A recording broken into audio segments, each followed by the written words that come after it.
Again to the Danny Miner Daily Show. Yes, I'm coming on late again. It's 10:07. But listen, no matter what time I come on, I give you the truth and I give you uncensored news. That's what I do. That's who I am. First off, I want to say to the Denver Broncos, great win. I feel so bad. Bo Nix broke his ankle. Honestly, I think you guys would have had a good shot for the Super Bowl, even though the Seahawks look really good. I mean, really good. But I feel bad for the Broncos. I mean, you lose your quarterback going into the AFC Championship. There couldn't be anything worse. But as an Eagle fan, I want to tell you guys, remember, same thing happened to us. We lost Carson Wentz, and we won the Super Bowl with our backup. So you never know. Miracles could happen. We won the Super Bowl with our backup in 2017. So, guys, anything could happen. I'm going to be rooting for the Broncos. I don't know who the quarterback's going to be next week, but I'm rooting for the Broncos. Sorry to hear about Bo Nix. Honestly, it's horrible. It is absolutely horrible. But, folks, I want to get into something else tonight. I had a question from somebody. Could you tell if somebody went to prison?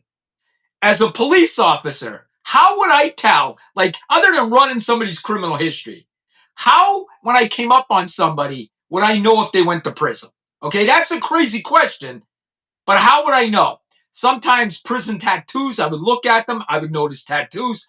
But the biggest thing to know if a guy's been to prison is his vocabulary. As a police officer, you come up to him and he starts calling you boss or boss man, that is an instant sign, guys. An instant sign that he's been to prison.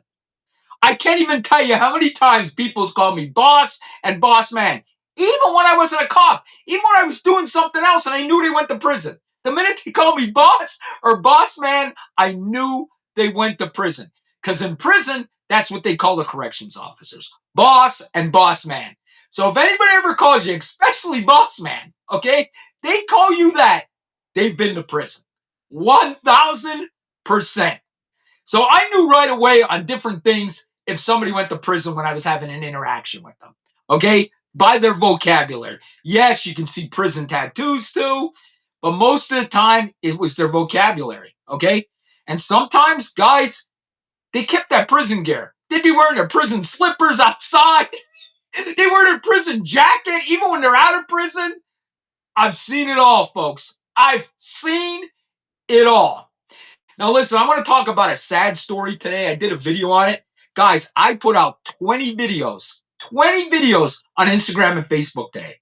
20 videos I put out on social media today. I'm just going to keep doing it. I'm going to keep working to get the word out to all of you. But this is a sad story, folks.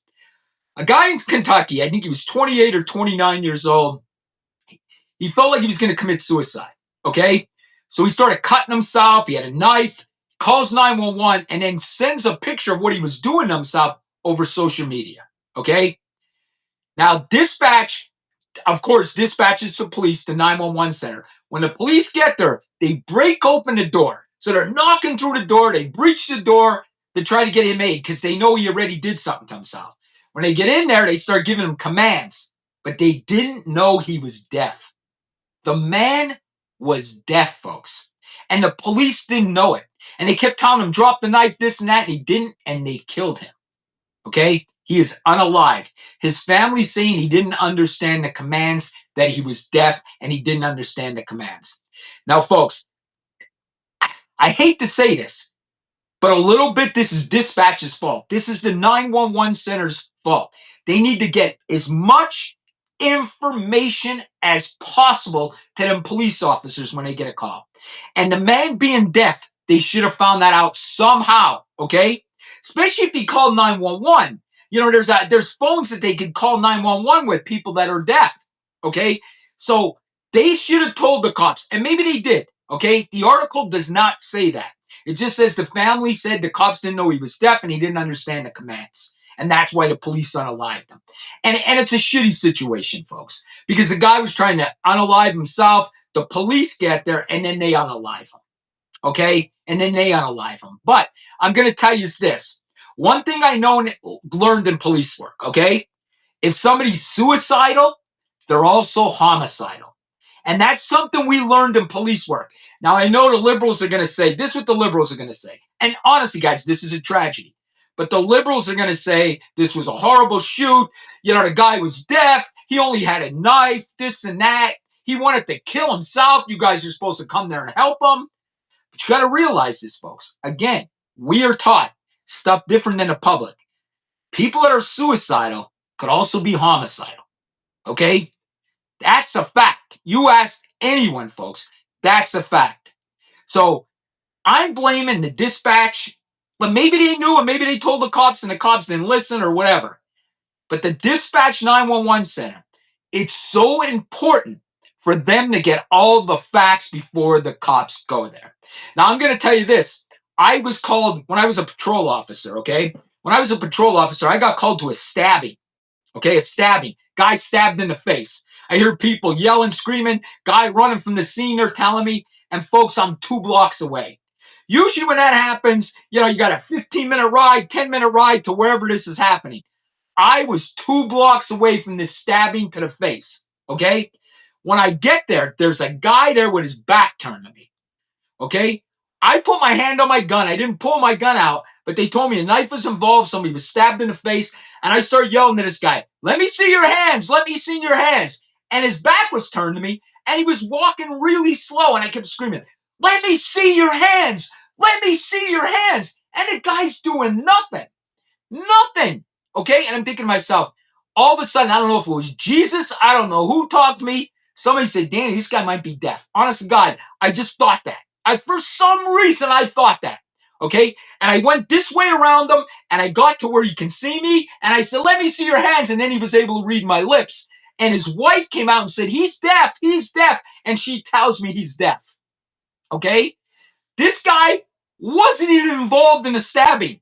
He just came out because he heard the ruckus.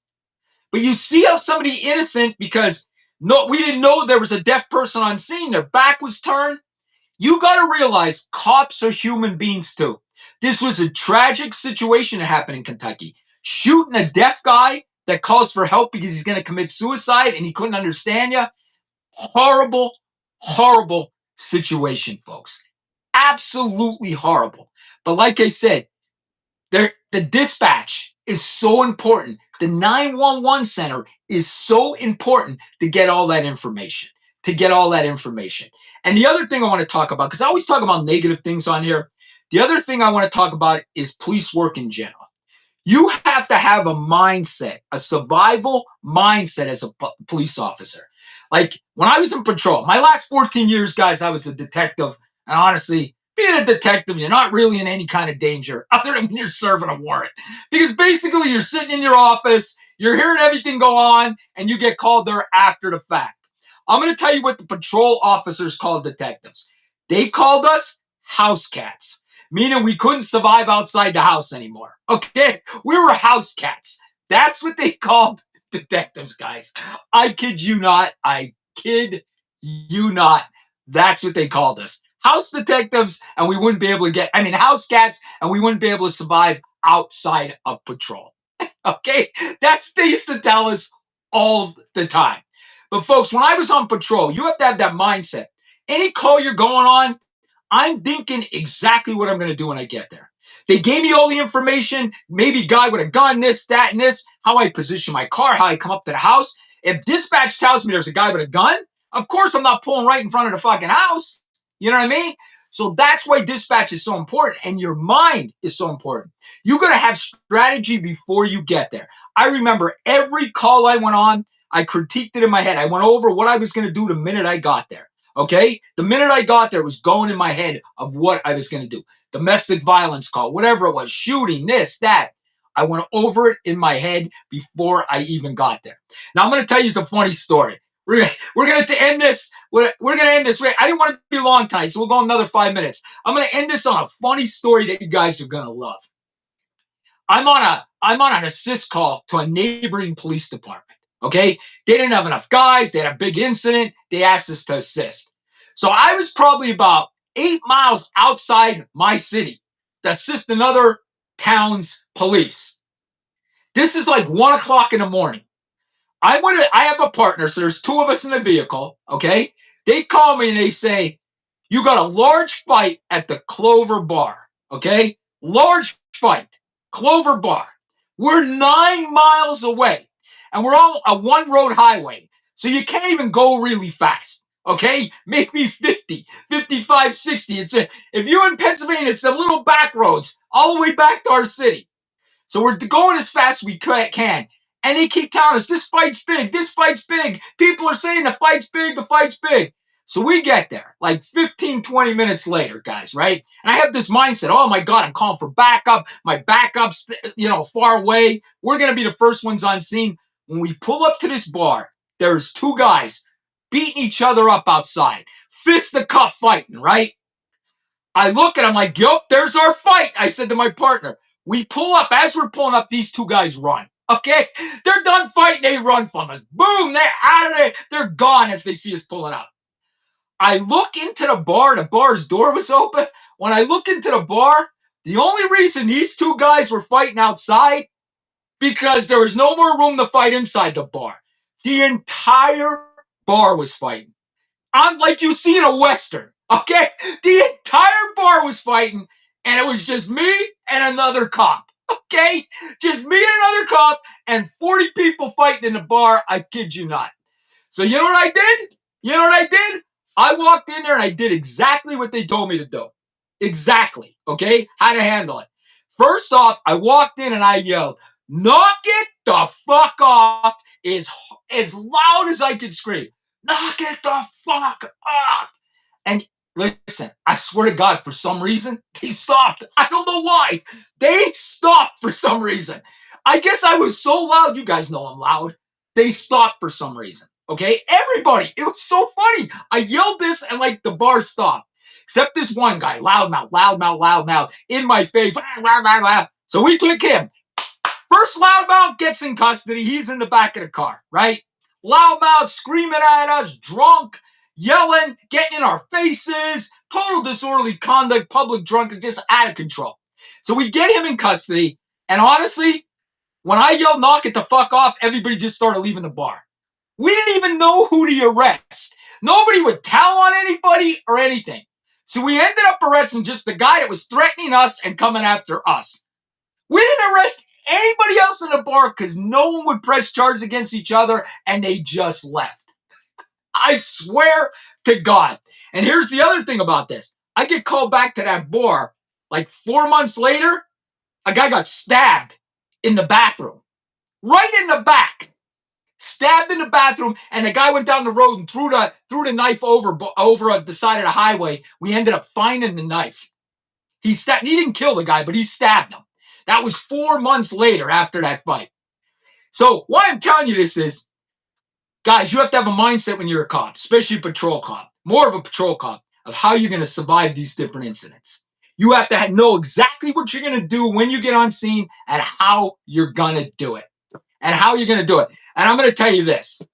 When I came out of the police academy, I thought I knew everything. Okay? Because they do. For 6 months, they drill it in your head, drill it in your head, drill it in your head. And I still have it in my head. I probably know every fucking law in Pennsylvania. You couldn't catch me on anything. I probably know it all. Okay? But they drill it into your head. But until you do it, it's like any other job. Until you do it, you really don't know how to do it. So when I came out of the police academy, I thought I knew everything. When I got on the job, I realized I didn't. So it's very good to have a new rookie with a veteran patrol officer, a PTO officer, okay? Somebody that's going to train him and train him right for a year before you leave him alone. Because police work is scary, guys. It's scary, okay? Not meaning bad guys. It's scary that you can fuck something up, okay?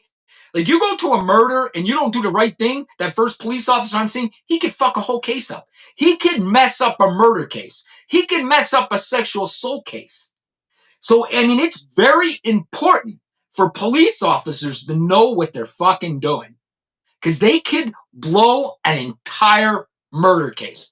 And we've seen it happen. The LA cops blew an entire murder case with O.J. Simpson. They took the evidence home. What? Now that I've been a cop all these years, I think to myself, what the fuck were they thinking? Taking the evidence home.